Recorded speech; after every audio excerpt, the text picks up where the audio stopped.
This is GovExec Daily, where we bring you the federal stories that really matter. It's September 9th, 2022. I'm Ross John Fortune. Large systems often have to be complicated with lots of people and complications involved. The more people who are involved, the more bureaucracy seems to be a necessary part of any process.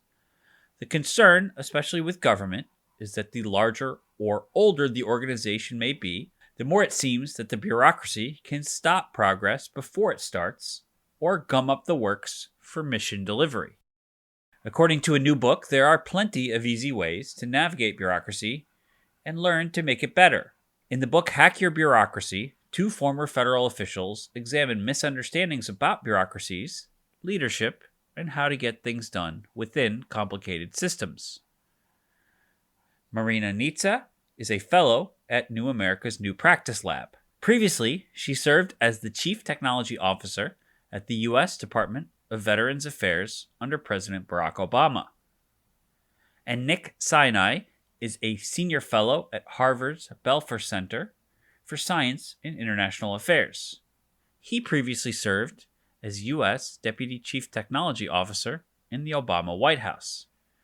After a short break, they'll join me to discuss their book and what they have learned from their experiences in the upper levels of the federal government.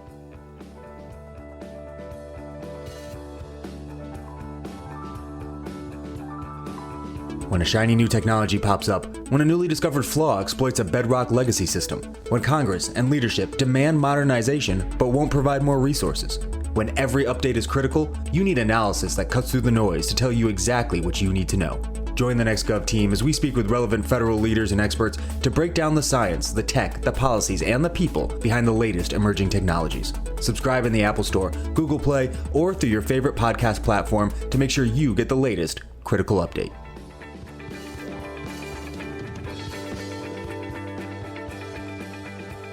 Federal employees know the word bureaucracy is often seen as derogatory in the popular imagination. It's not about systems or rules necessarily, but rather a synonym for Byzantine regulations that show no benefit to those experienced. But maybe bureaucracies, from private supply chain systems to the federal government, are necessary for us to live our lives. Our guests today have an upcoming book on the ways to navigate bureaucracy and how to make it work for you and your mission. In Hack Your Bureaucracy, two former federal officials examine misunderstandings about bureaucracies, leadership, and how to get things done. Marina Nitze is a fellow at the New America's New Practice Lab. Previously, she served as the Chief Technology Officer of the U.S. Department of Veterans Affairs under President Obama. And Nick Sinai is a Senior Fellow at Harvard's Belfer Center for Science and International Affairs. He previously served as U.S. Deputy Chief Technology Officer in the Obama White House. Welcome to the show. Thanks for having us. Glad to be here. So why'd you write the book? The book really was a labor of love over many years. Nick was my boss at the White House when I first entered government through the Presidential Innovation Fellows program. And from Nick, from Richard Kulata at the Department of Education, from Tom and Kumar at the White House, we kept learning ways to really get things done in what some would argue is probably the most difficult bureaucracy in the world as the federal government. And we kept collecting stories and of our fellow bureaucracy hackers, of tactics that really worked. And it all really came to a head for me when I was at the VA as Chief Technology Officer trying to get a digital transformation underway for veterans. And it was taking so long to navigate some of the bureaucratic processes that I actually ended up in a cabinet meeting with President Obama, who was not very pleased with how fast I was moving. And he really, really wanted to help. And the thing was that even the President of the United States couldn't change the, IT security approval forms. You had to still go through the bureaucratic approval processes. And that was a really important lesson for me in terms of, buckling down and doing the work to get through the bureaucracy and make it really work for veterans. Well, I've just had the opportunity to watch great entrepreneurs like Marina start and create just tremendous value for everybody involved, and really understanding why someone like Marina is able to be super successful and why people come in and just have really tough times. And so just trying to understand why some people are successful and some people aren't is something I've been personally fascinated with. And so I've been talking to Marina for years about this topic, and we've seen some people flame out, and other people either plant seeds or just have massive impact, at national scale. And so we got to thinking, what are the ways that people are successful, and what are some of the reasons they're not successful? And and I tend to get excited about, well, not only what can that person do, but what can they do with each other, right? And so how do you kind of build those relationships, and how do you get the bureaucracy moving for you instead of against you? Yeah, people obviously a big part of this. I think when we talk about bureaucracy, people often think of it as this monolith or something that doesn't have people in it, but people work in these systems. So let's talk about some of the people that you worked with. I know the book has some examples of bureaucracy tripping up both of your time, which of course overlapped in the federal government. What are some stories about that happening where the bureaucracy kind of put a wrench in the gears? One of my favorites was the process of getting a new website up for veterans. So when I started at the VA in 2013, the VA had over 1,500 websites.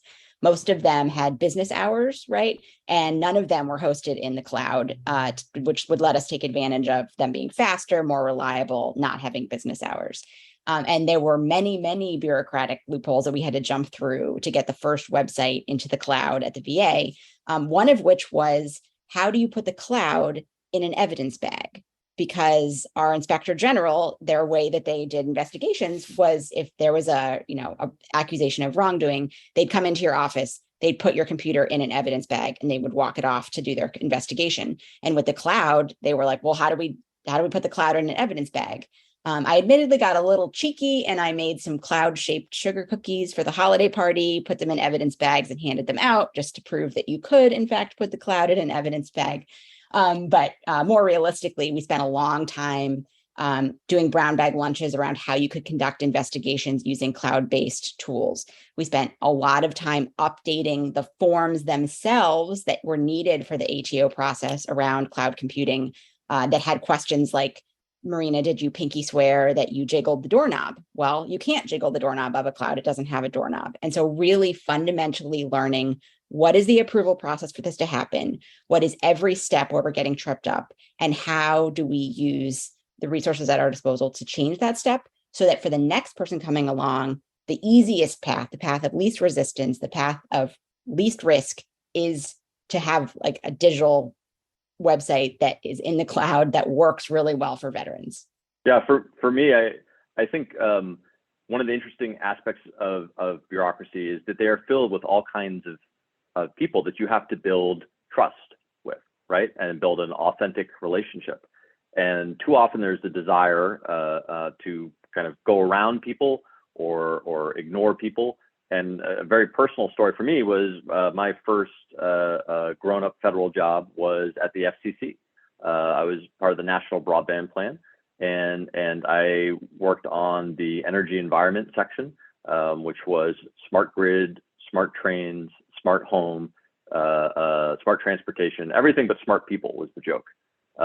And we had developed some policy recommendations, including some ideas about how the energy industry, the electric utilities, ought to make consumption data available back to customers in machine-readable formats, so they could build third-party apps to do solar or energy efficiency, et cetera. And Markey put it in legislation. He was in the House at the time and had invited me to come testify as an expert witness. And I was quite proud, and of course my mother was quite proud.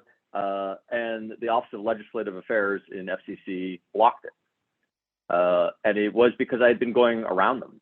And it was a good lesson for me about the importance of building trust across those different functional areas, and whether that's legal or HR or legislative affairs, IT, whatever those are, is how do you build those relationships across those functions? Because in large organizations, and certainly in government, you really have to work cross-functionally. And I had not only been not looping legislative affairs, I had been kind of on the hill behind their back, and they caught wind of that, and of course did not let me testify. So let's sort of talk about something I mentioned up top, which is that bureaucracy is sometimes a loaded word, especially when it comes to government. So how do each of you define the word, and particularly how do you approach it in the book? Yeah, it's funny. As part of writing this book, we tried to find examples of places that were not bureaucracies. And this path led us down even to like a co-op grocery store in Berkeley, California. But at the end of the day, it turned out it also had its own bureaucracy of politics and, how different people got along and who had soft power and what the risks and incentives were. So I think we've really learned that we're all operating within bureaucracies in a bunch of ways. Your bureaucracy is certainly the federal government. But it's also your kids' PTA. It's also your homeowners association. It's also your local city council. And we keep seeing a tendency to want to, blow up the bureaucracy or go around the bureaucracy. And we wanted to give people a set of tools and success stories to show you actually how we can't get out of the bureaucracy. So how do you use it for good? Yeah, I think it is sometimes a loaded term, but we think of it quite neutrally. And there are people who study this. There are academics who study bureaucracies, and there are things that distinguish a bureaucracy, which include a set of rules or processes, a set of officials, or a hierarchy, usually some subject matter experts. And the idea is to do things fairly, whatever that process is, whatever the adjudication, whatever the benefits, whatever the mission of that organization, and that could be public sector, it could be private sector. But whatever you're trying to get done is to do it repeatedly, to do it scalably, and to do it with the objective expertise of dispassionate officials, right? And so that's kind of the generic description of a bureaucracy. And I think where we get tripped up and where some of the negative connotations happen is we start thinking about some of the frustrations when the processes don't keep up with modern technology. And so we're used to a much more seamless experience when we're shopping on Amazon than when we're on many federal websites. And so we get frustrated, or internally how we submit for travel or some other kind of approval of something feels like there's too many steps, or that we're repeating information, or those types of things. But fundamentally, you want a fair process. You just want it to be more streamlined. And so we talk about not only trying to get stuff done inside of those rules, but then how do you actually improve the rules and improve the processes? And so that's what we're really talking about. Bureaucracy hacking is navigating the system, understanding the constraints, understanding the system, understanding the people, and building those authentic relationships, and trying to navigate it through in a way that embraces the rules while you seek to change them. So we'll end on this sort of both with regards to the title and just in general, your experience. What are the ways that the bureaucracy can be improved, and how can it sort of be hacked? So the book has at least 56 different ideas for doing this, but I'll share two quick stories that are two of my favorites, and they work for anybody, no matter who you are on any team. The first one is you got to get out of the office and talk to real users. And what really transformed my time at the VA was literally sitting on a bench at the Menlo Park VA hospital and chatting with a woman. She had no idea who I was, about her experience there. And it turned out her husband had been hospitalized there for the last 9 months for a variety of pretty serious ailments. And she was thrilled with the healthcare she was getting. She loved the nurses. She couldn't stop raving about them. And as she was telling me, her life story, in my head, I was ticking off all the other VA benefits that their family was eligible for. And I asked her, hey, what other VA benefits are you guys using? And she said, this woman who had lived at our hospital for 9 months said to me, what other VA benefits? So it really opened my eyes to the fact that, wow, you could live at our hospital and not know that we had over 80 other benefits that you were eligible for. And how could we transform that so that instead of a veteran having to understand how the VA operated, we would just wrap around and there would be no wrong front door. And so that was an experience that literally, if you can sit on a park bench or, stand near a park bench, you could have that kind of insight too. My other favorite bureaucracy hack, because it also works again and again, kind of no matter where I am these days, is to look between the silos, right? We think of bureaucracies as siloed. There's a department, there's legal, there's HR. Step one never sees step three.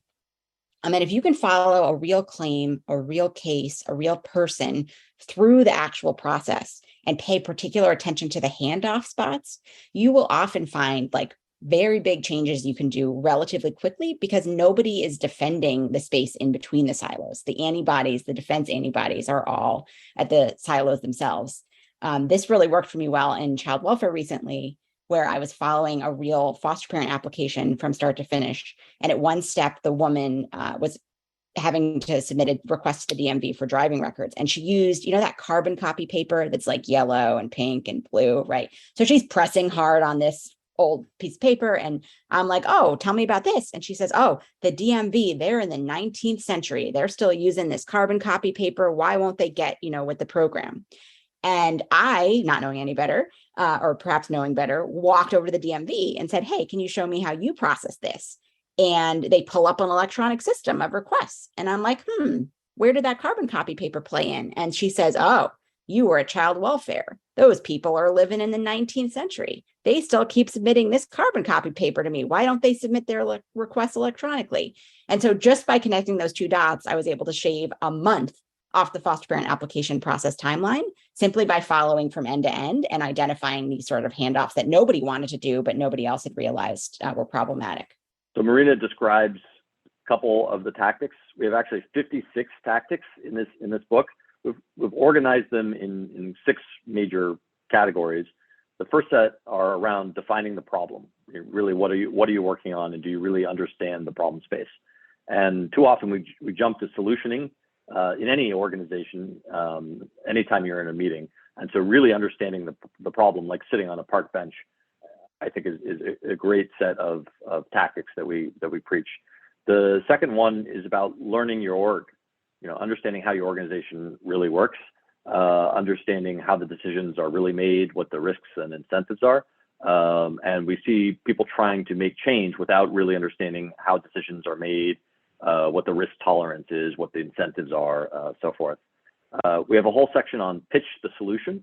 And so, taking sales practices and how do you bring those effectively entrepreneurship inside of an organization where you're pitching for people and resources and approvals and launch and all of those kinds of things in the context of an organization that has lots of other missions and priorities and crises and so forth.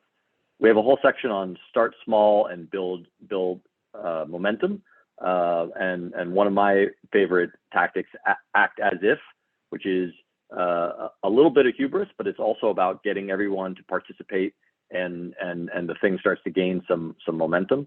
We have a whole section and a series of tactics on build your team. This fifth section, including give credit liberally. Big fan of that tactic because Marina and I both worked in the Office of Science and Technology Policy.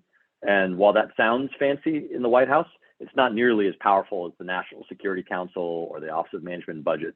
So you better understand how to make it NSC or OMB's idea, because that's actually going to give it legs beyond your particular tenure.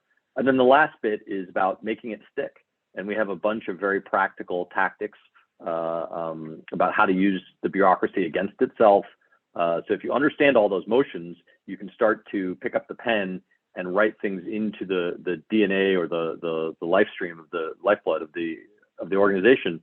And then it's kind of working to, all the weight and momentum of the organization is starting to actually help you rather than something you fight against. So it's a fun set of, some of them are obvious, right? About not wasting a crisis, but a lot of the book is the how, right? Everyone says don't waste a crisis, but how do you not waste a crisis, right? And that is, do you have a one-pager ready with your idea? Do you have the ability to have you or your boss brief the incoming crisis management team or the new leadership? Does your idea, can it actionably help, resolve the crisis or so on and so forth? So everyone says don't waste a crisis, but how are you going to take advantage of that timing? And so a lot of great tactics, but all paired with really fun stories. Mostly Marina's successes and my failures. Like think there's me getting thrown out of the White House Science Fair, me getting yelled at the FCC and so forth, but all good. Well, it's terrific. I know I got an advanced copy and heartily enjoyed it. And certainly a lot of the stories were really interesting. And as such, thanks so much for being on the show with us. Thank you so much for having us. Thank you, Ross. It was a lot of fun. Thanks for listening to GovExec Daily. Our show was produced by Adam Butler and hosted by me, Ross Joffer Tonight. We want to thank Marina Nitze and Nick Sinai for joining the program. Our music is the song Signals by Catfish Dancing. Be sure to rate, review, and subscribe on Apple Podcasts or Google Podcasts or wherever you get your podcasts. You can email us any feedback at podcast@govexec.com or hit us up on Twitter @govexec. We'd love to hear from you. We'll talk to you later.